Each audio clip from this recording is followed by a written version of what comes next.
Good afternoon.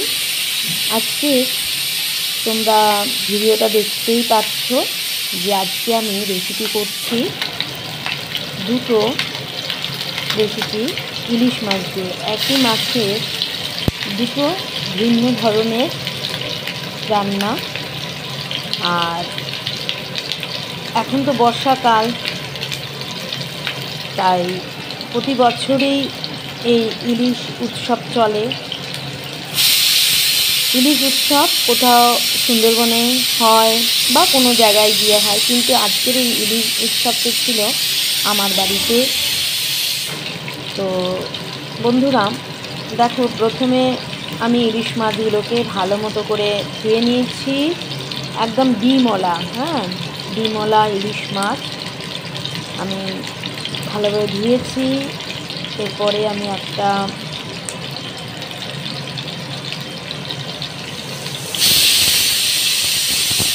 তাওয়ায় আমি ইলিশ মাছগুলো ভাজছি, একদম গন্ধ বেরোচ্ছে, সুন্দরভাবে ভেজে নিলাম। আর এই দেখো ইলিশ মাছগুলো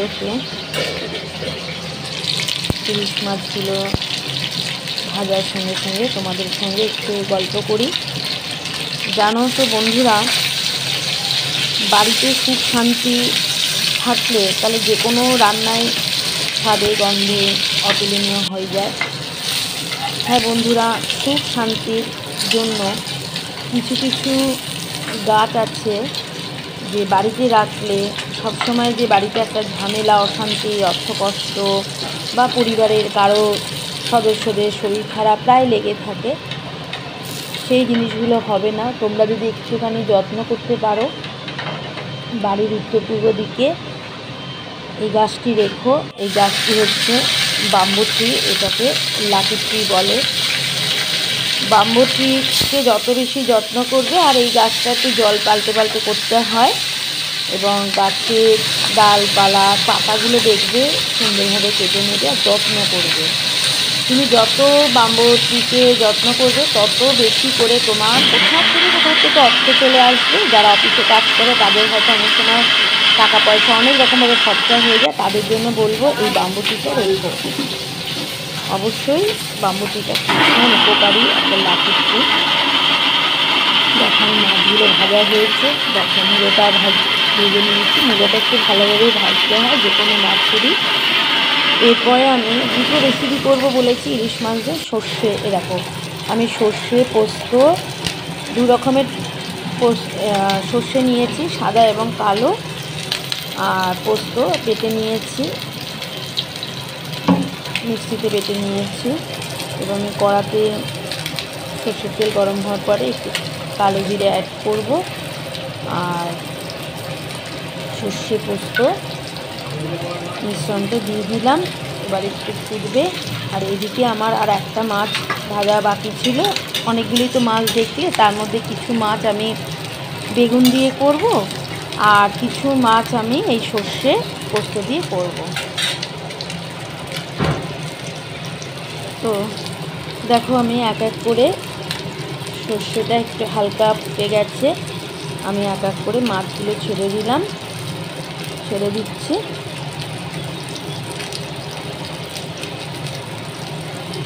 দেখো, আর জানো তো বন্ধুরা, কিছু কিছু সম্পর্ক এমন সম্পর্ক হয় যে সম্পর্ক হঠাৎ ঝগড়া হয়ে গেলে মনটা খুব খারাপ লাগে।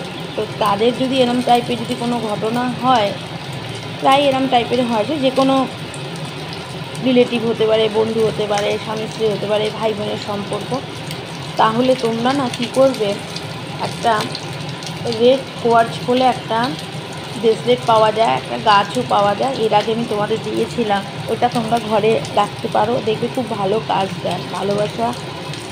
যারা ভালোবাসার জন্য, সত্যি কথা বলতে কি, ভালোবাসা তো প্রত্যেকটা মানুষেরই প্রয়োজন আছে, তা সেই কারণে এই দুটো জিনিস ব্যবহার করতে পারো। দেখো, সব মাছগুলো আমার দেওয়া হয়ে গেছে। এরপরে আমি কাঁচা লঙ্কা দিয়ে দিচ্ছি। আচ্ছা, আর একটু এবার আমি দইটাকে ভালো মতো করে, টক দই ফেটিয়ে দিয়ে দেবো।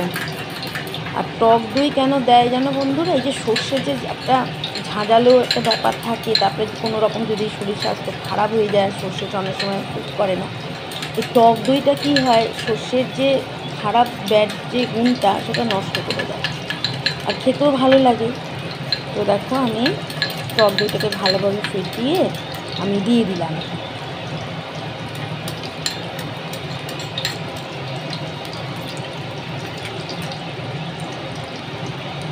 তো বন্ধুরা, নতুন নতুন রেসিপি আমি বানাই, দেখবি প্রায় আমি দিয়ে থাকি। আর দেখো এই মাছটা আমার হয়ে গেছে, এরপরে আমি বেগুন দিয়ে দিই। বেগুন দিয়ে বললাম না বেগুন দিয়ে করবো, বেগুন দিয়েও করলাম।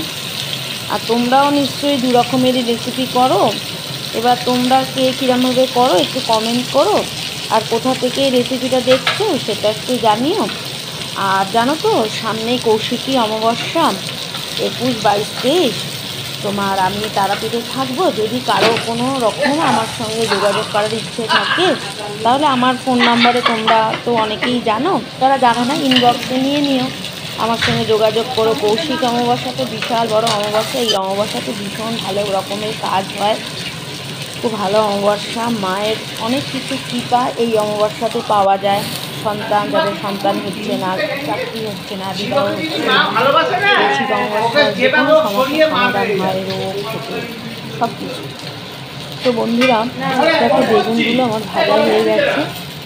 এবার আমি কাশ্মীরি লঙ্কার গুঁড়ো দিলাম, হলুদ দিলাম, যাতে জল দিয়ে আমি জাস্ট 2 থেকে 3 মিনিটের মতন ফোটাবো। কবে হয়েছে সোনা এই ঘটনাটা?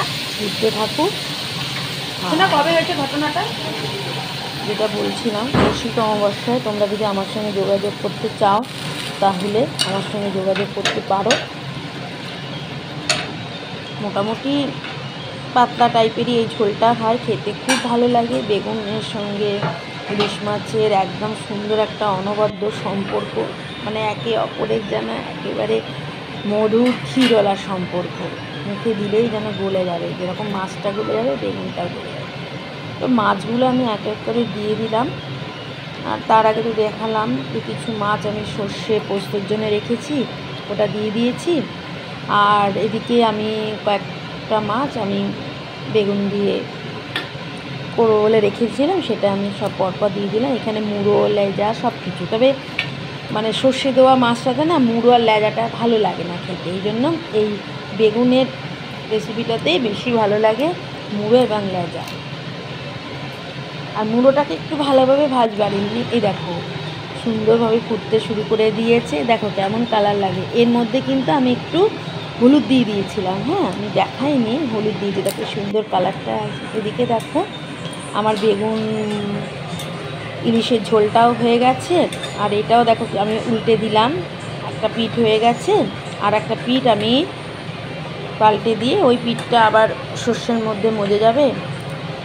তো বন্ধুরা, পোস্তটা একটু অল্পই দিও, কারণ এখানে কিন্তু ইলিশের কিন্তু সর্ষেটাই বেশি ভালো লাগে খেতে।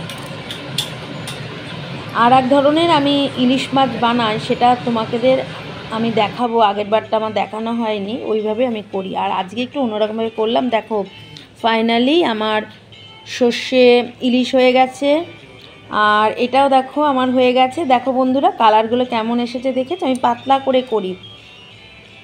দেখো বন্ধুরা কেমন লাগছে কমেন্ট করে জানিও। আর যদি মনে হয় যে তোমরা আমার সঙ্গে যোগাযোগ করবে, আমার বাড়িতে আসতে পারো। যেদিনকে আসবে হয়তো ভিডিওটা ততক্ষণে আমার খাওয়া হয়ে গেছে, কিন্তু পরে একবার এসো, আমি আবার করব। তোমরা আসলে আমার ভালো লাগবে, রান্নাটা তোমরা সরাসরি খেয়ে যেতে পারো। এই দেখো বন্ধুরা শেষ করলাম।